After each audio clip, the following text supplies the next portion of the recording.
Hello, children. How are you doing? I hope you are all well and you are doing your work, whatever you are supposed to be doing.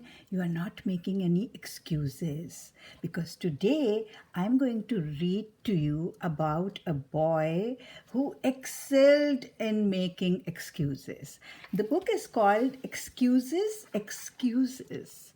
It's beautifully illustrated and it's written by Anushka Ravishankar and illustrated by Gabrielle Manglou. So now let me read this out to you.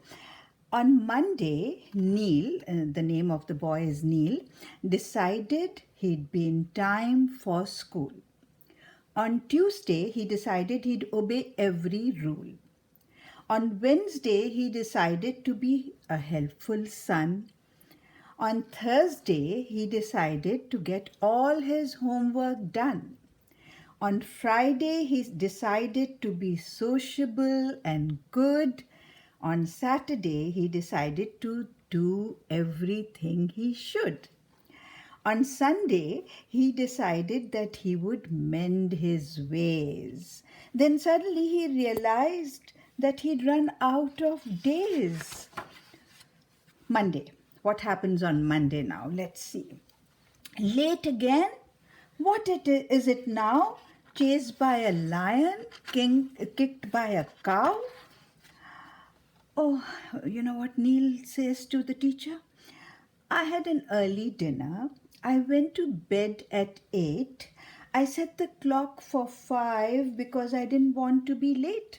I'd wake up early, brush my teeth, wash my face, rinse my feet, have my breakfast nice and slow, pack my bag, and off I'd go. But at night, my clock began to tick in an anti clockwise way, and by the time I woke up, it was noon of yesterday. Tuesday. No socks with your shoes? What's your excuse? And what excuse does Neel have? Let's see. He says, I was on my way to school. My shoes were polished bright. My uniform was starched, sir. My socks were clean and white. But suddenly I saw a crowd around an elephant which had stopped the traffic. It looked scared and hesitant. A policeman was whistling. Cars were honking too. People shouted cluck and coo and scat and hiss and shoo. I knew exactly what to do. To soothe the creature's fears, I went up there and stuffed my socks into its flapping ears. The elephant went away. The crowd yelled, hooray! Wednesday. Where's the bread? You brought a dog instead? I went to buy bread, just as you said, he's saying to his mother probably.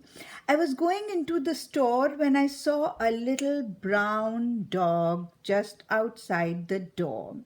He looked at me with a piercing stare. I looked into his eyes.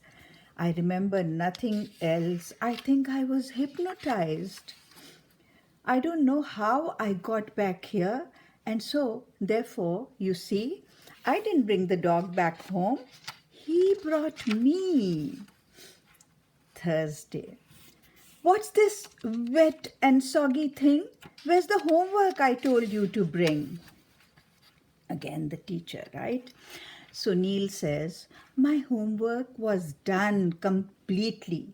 I added, divided, I found out the square, I wrote every sum down neatly, I finished it all, I promise, I swear.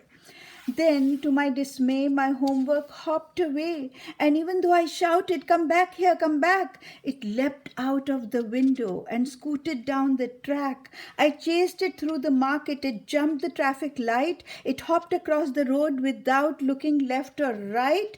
Such uncouth behavior, sniffed a granny with a wig. Your homework has the manners of a badly brought up pig.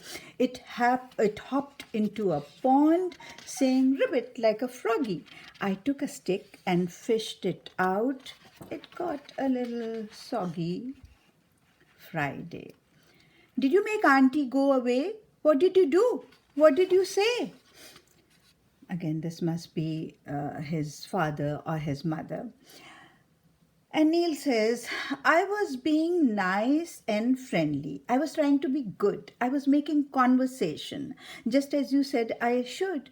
Her eyebrows were both missing. It gave me quite a scare. She had two inky arches instead of eyebrow hair. So I asked her most politely, where did your eyebrows go? Did they slip away silently or did they let you know? Did you recently misplace them? Have they been gone for long? So rude, she said and stomped away. What did I do wrong? Saturday. Water, water everywhere. What have you been doing there? Clean your room, you always say. Sort it, dust it, scrub it, wash it, wipe it, rub it, clear it, sweep it, swab it, soak it, drench it, daub it, douse it, rinse it, spin it. Throw out the rubbish in it. So I opened up the spout and let the water out. Swish, swash, slish, slosh. I zoomed with a broom around the room. I know it's wet and sloppy, but here's a happy thought. You could come in and have a swim. The day is rather hot. Now comes Sunday. I hope you have learnt your lesson, son. Eek! Now what have you done? A day in the corner, that's what I got. A day to be sorry, to spend with the thought of what I had done and what I had not. It was so boring to sit on a chair and not be allowed to go anywhere. It's Sunday today. It's not at all fair. I had no one to talk to, nothing to do, so I slept and I dreamed of an artist who drew on a wall. When I woke up, the dream had come true. I looked for the artist. I think it's a shame that he's done this painting and not signed his name.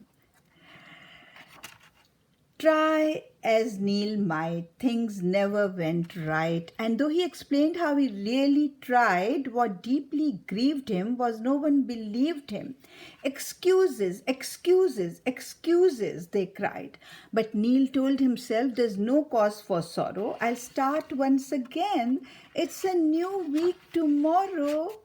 Yes, did you enjoy this? Now, don't you try any of those excuses, okay? Invent your own ones.